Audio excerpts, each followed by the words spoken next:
Said it the way you'd tell someone the dishwasher needs to be emptied. No anger in his voice, no apology either, just flat, certain, like the matter was already settled and he was only informing me out of courtesy. Mom, we need you to put the condo in our names. For tax purposes, you understand. I was standing in my own kitchen, the kitchen I had painted myself 3 years ago, a soft sage green that took me 4 trips to the hardware store to get right. My late husband Gerald would have teased me about that. 4 trips, Miriam, for paint? But he wasn't there to tease me anymore, and I was standing in the kitchen he never got to see finished, being told by our son that I needed to hand over the home we had saved for together. I nodded. I said I would think about it. My son Nathan looked relieved in the way people look when they think they've already won. I want to be honest with you about who I was before all of this happened, because I think it matters. I am not the kind of woman who makes waves. I raised Nathan mostly on my own after Gerald's first heart attack took him out of the workforce. Not out of our lives, thank God, but out of the income. I worked 31 years in hospital administration. I managed billing departments. I managed people. I managed budgets the size of small businesses. I am not a woman who doesn't understand numbers. I am not a woman who doesn't understand people. But Nathan was my only child, and there is something about an only child, the weight you place on them without meaning to, the way your love becomes something they can feel even when you're trying to hold it back. I gave him everything I could. Not in a spoiling way. I want to be clear. Gerald and I believed in work, in earning, in making your own way. Nathan had chores. Nathan had an after-school job at 16. Nathan went to college on a partial scholarship and loans he paid back himself. I was proud of him. I want you to know that before I tell you the rest. He met his wife Courtney at 34. She was charming in the way certain people are charming. Bright smile, quick laugh. Remembers your coffee order the second time you meet. Gerald was already sick by then, and I think Courtney sensed that I was tired, that my armor was down. She brought me casseroles. She called me on Sunday mornings. She told me I was like the mother she always wished she'd had. I believed her. That's the part that still sits heavy in me, even now. They got married the following spring, and within 8 months they were asking if they could move in with me. It seemed reasonable at the time. They were renting an apartment in Charlotte, and the market there had gone sideways. Courtney's interior design business had hit a rough patch. Her words, rough patch. And Nathan's contracting company was in what he called a slow season. Gerald had passed 9 months earlier. The condo was big, 3 bedrooms, and I was alone in it, rattling around like a marble in a box. Just until we get back on our feet, Nathan said. I said yes because I loved my son, and because I was lonely, and because I thought, foolishly, that having family nearby would fill some of the space Gerald had left behind. They moved in on a Thursday in April. By the following Thursday, Courtney had rearranged my living room. I came home from my Thursday morning water aerobics class, and the furniture was in completely different positions. My wingback chair, the one Gerald picked out when we lived in Raleigh, the one with the small coffee stain on the left arm that I always meant to have cleaned and then decided to keep because it was his stain, was in the corner facing the wall like it was being punished. It flows better this way, Courtney said. She didn't look up from her laptop. I moved the chair back myself that evening. The next morning, it was in the corner again. I told myself it was an adjustment period. I told myself they were under stress. I told myself that Gerald would have said, pick your battles, Miriam. The chair is just a chair. But it wasn't the chair. I know that now. The months that followed had a particular texture to them that I struggle to describe. It was like being slowly turned down, the way you turn down a radio. Not enough to notice in any single moment, but after a while you realize you can barely hear yourself think. Courtney redecorated the guest bathroom with products she ordered on my Amazon account. She hosted a dinner party for 6 of her friends without asking me, and then thanked me afterward for being such a gracious hostess, as though I had planned the whole thing. She started sleeping in until 11 and spending her afternoons on video calls in the second bedroom with the door shut. And when I asked Nathan once, very gently, how Courtney's business was going, he said it was fine, great, really picking up, and then changed the subject. I noticed. I am, as I told you, a woman who understands numbers. I noticed that they had no regular income coming in that I could see. I noticed that Nathan's truck needed new tires, and he used my credit card to pay for them. Just this once, Mom. I'll pay you back. I noticed that Courtney's wardrobe seemed to expand steadily while conversations about their moving out timeline grew shorter and shorter. I started sleeping poorly. That was when I first knew, I think, that something was seriously wrong, not with them, but with the situation I had let develop around me like weather. Gerald used to say I was slow to anger and fast to forgive. He said it admiringly. I'm not sure now that he was right to admire it. It was a Tuesday in February when Nathan sat me down. He chose the kitchen table, which I have since come to recognize as a power move, whether he knew it or not. The kitchen table is where you sit to discuss things seriously, where you negotiate. Nathan sat across from me, and he laced his fingers together on the table, and he looked at me the way you look at someone when you've rehearsed what you're going to say. Courtney was in the living room. I could hear the television on low. Mom, we've been doing a lot of thinking about the future, about stability. I waited. The thing is, Courtney's business has some debts. Not insurmountable, but significant. And with the way the market is, we're concerned about our financial exposure. How much debt? I asked. He paused. Around $380,000. I kept my face still. I have 31 years of experience keeping my face still in difficult meetings. Okay, I said. What does that have to do with me? He explained it slowly, the way you explain something to a person you think might not understand. He said that if they could put the condo in their names, it would create a kind of legal separation between my assets and their liabilities. He said this would actually protect me too. He used the word protection 3 times. He said a lawyer friend of his had looked into it and it was a straightforward transaction. He said that nothing would really change. I would still live there, of course. It was still my home. That would never change. You're asking me to sign over my home, I said, temporarily, strategically, to cover your wife's business debts. He didn't like the way I said it. I could see that. His jaw moved slightly the way it used to when he was a teenager, and I had caught him in something he didn't want to admit.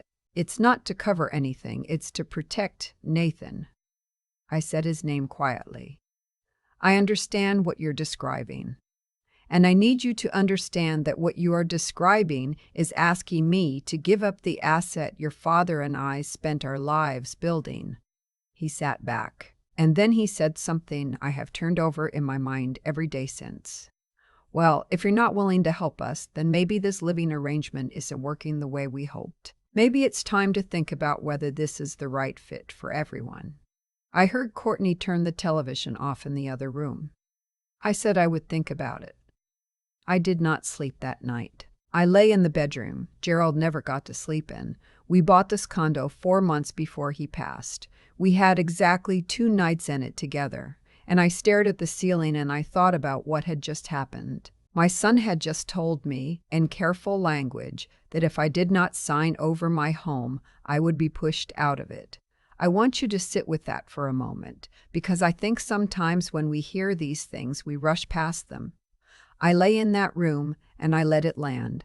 I am 67 years old. I worked for 31 years. My husband is dead. My son is sitting at my kitchen table threatening to make me feel unwelcome in my own home if I do not hand it to him. By 3 a.m, I was not sad anymore. I was clear. There is a difference between sadness and clarity. Sadness wants comfort. Clarity wants a plan. I got up and I made myself a cup of chamomile tea, and I sat at that kitchen table alone, and I started writing things down. I called my attorney the next morning. Her name is Patricia. Wait, I should not say that. I've called her my attorney for 11 years, and I will simply say that she is thorough and she does not panic, and she has very good judgment. I told her everything. All of it. The living arrangement, the conversation at the kitchen table, the $380,000, the word protection, the way Nathan's voice had gone carefully neutral when he made his ultimatum. She listened without interrupting. Then she said, "Miriam, do not sign anything. Do not discuss this further with them, and I want you to come in this week." I went in that Thursday right after water bikes. We talked for 2 hours. She explained my options. She asked whether Gerald had a will, whether the condo had any joint title issues, whether I had any existing estate planning documents. We talked about things I had been meaning to do for years and hadn't done because doing them felt like preparing for my own death. Planning for the future, she said gently, is not the same as giving up on it. I left her office with a list of things to do and a feeling I had not had in months. I felt like myself. The weeks that followed were the strangest I have experienced. I went on living in my home as though nothing had happened. I made coffee in the mornings. I went to my Thursday class. I brought home groceries. I was pleasant at dinner. Courtney watched me with a kind of careful attention, the way a cat watches something it's not sure about yet. Nathan waited. He brought it up again on a Saturday morning. This time Courtney was at the table too. "We need an answer, Mom. Our attorney says time is a factor." "I understand," I said. "I'm working through some things with my own attorney." Courtney's expression shifted in a way that told me she had not known I had an attorney. "What do you mean, your attorney?" Nathan said. "I mean I have an attorney, as I have for 11 years, as most adults should." I smiled at him. "I'll let you know when I have something to tell you." That was the last civil conversation we had about it. The 2 weeks that followed were not pleasant. I am not going to pretend otherwise because I don't think there's any wisdom in softening what this was. My son stopped looking at me when we passed in the hallway. Courtney started making comments, small ones, delivered lightly, the kind that leave no fingerprints. "I didn't realize you were such a private person, Miriam. I guess we all handle stress differently." Once she rearranged my bedroom closet while I was out and told me she was just trying to help. I called my sister in Asheville. She wanted me to come stay with her immediately. She used language about Nathan that I will not repeat here, but I will say she was not entirely wrong. I told her not yet. I was not finished. What I had been doing during those 2 weeks, the thing Nathan and Courtney did not know, was working with my attorney to restructure my estate. The condo went into a revocable living trust, with me as the sole trustee and my sister as the successor trustee. It meant that the property was still mine, fully and legally mine, but it was held in a structure that made it significantly harder to pressure, contest, or claim. We updated my will. We updated my healthcare directive. We set up a durable power of attorney with my sister. And then I talked to my financial advisor, a man I have worked with for 14 years, about moving my liquid assets out of any account Nathan had ever had signatory access to.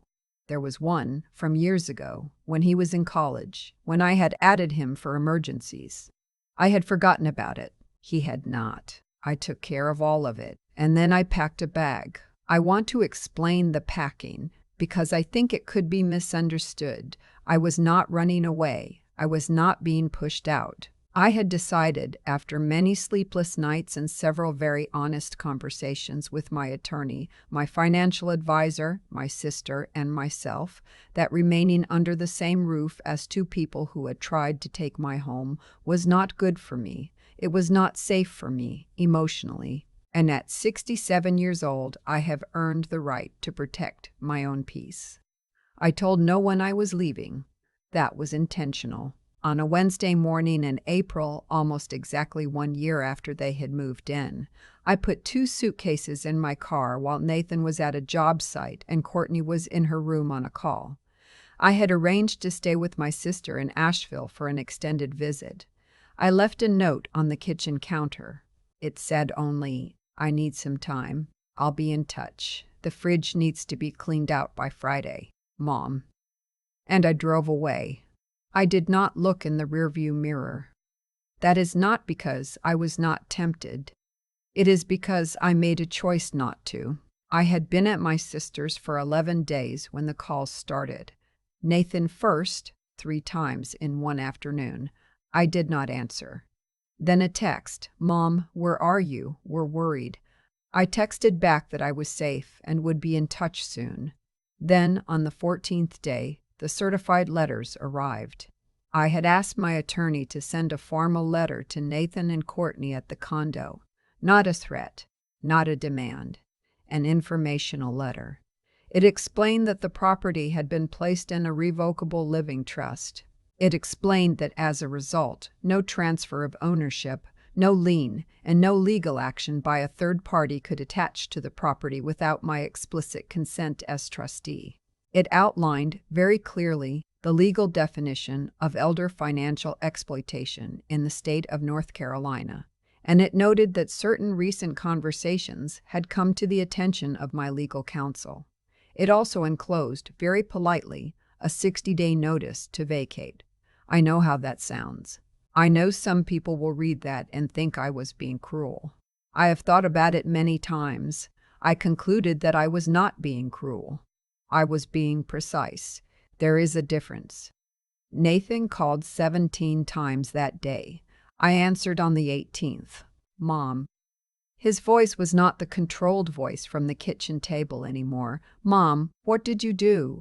"I protected myself," I said, "the way I should have done a long time ago." "We have nowhere to go, Nathan." I said his name the same way I had said it at the kitchen table, quiet, without anger. "You are 41 years old. You are a healthy, capable man. You have a wife with a business. You have a contracting company. You have skills and time and youth, which is more than a lot of people have. You will find somewhere to go." Silence. "I love you," I said. "That has not changed, and it will not change. But I will not be spoken to the way you spoke to me. And I will not give up what your father and I built because you need me to." He hung up. He called back 4 days later. This time his voice was different, smaller. There was none of the careful negotiating tone, none of the phrases that had clearly been rehearsed. He called from his truck, I think. I could hear road noise. "I'm sorry, Mom," he said. I let the words sit for a moment before I responded. Not to punish him, just to let them be real. "Tell me you mean that," I said. "I do." He exhaled. It was shaky. "Courtney and I have been talking. A lot. And I've been thinking about what I asked you to do. What I basically threatened you to do." He stopped. "Dad would be disgusted with me." I did not say yes or no to that. "He would be sad," I said finally. "There's a difference."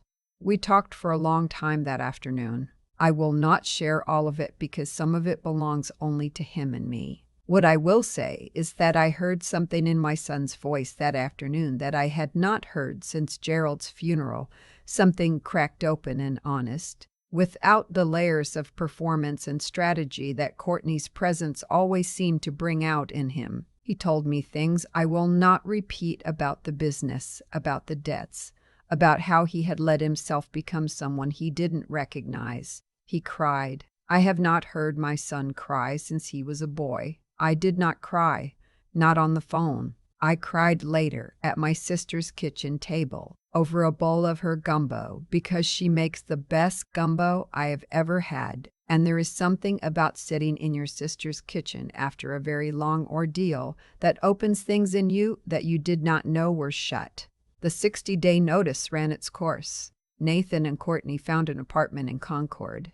He did not ask me for money. I noted that. It was the first thing in a long time that felt like something I recognized as my son. I went back to the condo in June. The furniture was where I had left it, including the wingback chair which was back in its correct position by the window. I don't know if Nathan put it there before they left. I'd like to think he did. I stood in the kitchen for a long time. The sage green walls, the coffee maker Gerald never used, the window above the sink that looks out over the parking lot, and the row of oak trees beyond it, which are not beautiful exactly, but which I have grown fond of. I was home. My son and I talk on the phone now every Sunday. Courtney is not usually present for those calls. I do not ask about her, and he does not volunteer information. And that is an arrangement we have arrived at quietly, without discussion. I did not reconcile with him because I forgave him completely and trust him fully. I want to be honest about that. I reconciled with him because he is my son and because I could hear Gerald in his voice when he cried, and because I believe people can change when they are forced to confront who they become. I am watching to see if that belief holds. What I know for certain is this: I am 67 years old. I have a condo with sage green walls and a chair by the window and oak trees I have grown fond of. I have an attorney I trust, a financial advisor I trust, and a sister in Asheville who makes extraordinary gumbo. I have worked for everything I own. I have grieved for everything I lost. And I will not apologize for protecting what remains. Gerald always said I was slow to anger and fast to forgive. I think what he meant was that I was patient. What he didn't say, what I had to learn myself. At 67, in a kitchen that smelled like chamomile tea at 3 in the morning, is that patience is not the same as permission. I was patient. I made a plan. And I came home. That is the whole story. Love does not hand your house over quietly and call it peace. Real love, the kind that lasts, the kind Gerald had, it makes room for you. It does not ask you to disappear so it can breathe easier. I know that now. I will not forget it again.